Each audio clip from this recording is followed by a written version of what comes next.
If you keep doing what you've already done, why would you ever expect anything to change? My friends, start doing something new. If you're not following the markets with us each and every day, 10 to 15 minutes, that's all we ask. You'll never get there. You need to learn those nuances of daily practice, following the charts. Practice trading your favorite stocks and ETFs. You can do it. Don't worry about how long it takes, because when you master the charts, you'll make up for all the time you ever spent. Let's jump into these charts. Stocks are up for the day. Everything else is down, but not much up or down. Not a lot going on. Maybe the markets are waiting to see how all this world conflict works its way out, because there does appear to be caution here. As we look at the S&P, it is up just a little bit, 0.16% for the day. We drew a ceiling where price had topped out before. We can see where the 2-day is nudging up on it. Now remember, this 2-day candle is Wednesday and Thursday. Well, it's Thursday, and look at the lack of volume there. Look at how much volume fell off in the afternoon, down in the morning. And again, will we get to even average volume this week? Unless there's a lot going on Friday? No. So we have price moving up without a lot of conviction.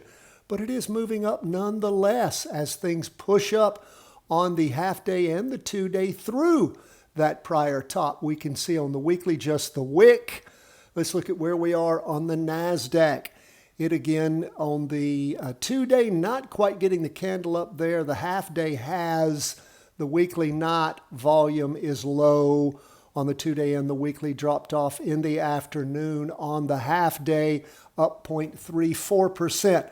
So there is up movement, but no conviction, my friends. As we move on to bonds, down 0.55%, was down yesterday, down today, a doji, 3 dojis in a row. What does that mean? Extreme indecision, but again, and no buy-in as the volume has continued to reduce. So bonds aren't hammering down, they're not moving up.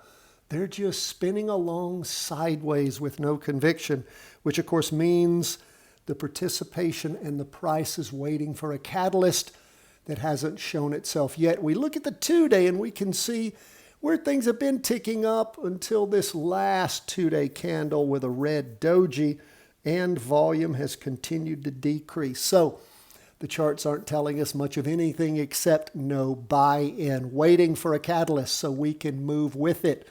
What do we see with gold? 0.08% up. We do have a green candle for the week. We've got a bit of a trend line, not much. It's fairly horizontal. Prices above it on the weekly, the 2-day, and the half-day, but again, not a lot of conviction. And lastly, we look at Bitcoin, down 0.12%. Again, not much going on there. You can see how the volume has been decreasing on the 2-day and on the weekly. Just not a lot going on. Hoping maybe Bitcoin's building a base and a bottom, getting ready to take off. But we've seen 3 tries at that and failure each time. We shall see at some point it won't fail, but we haven't seen that yet. That is where we are, my friends, as we move into Friday. Patreon members, you have in your inbox already the weekly vertical crossovers. I'll be sending to you very shortly the 5-day analysis, 5-day plus analysis, as well as the trade execution summary grid. Thank you for your support underwriting the cost of the channel. My friends, if you want to become a Patreon supporter, that would be great. Guess what you will get immediately?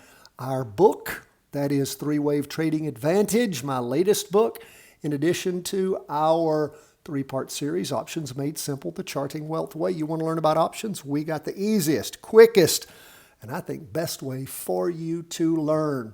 Simple, complete, easy to understand, easy to start practicing. God bless. All the best from the whole team at Charting Wealth.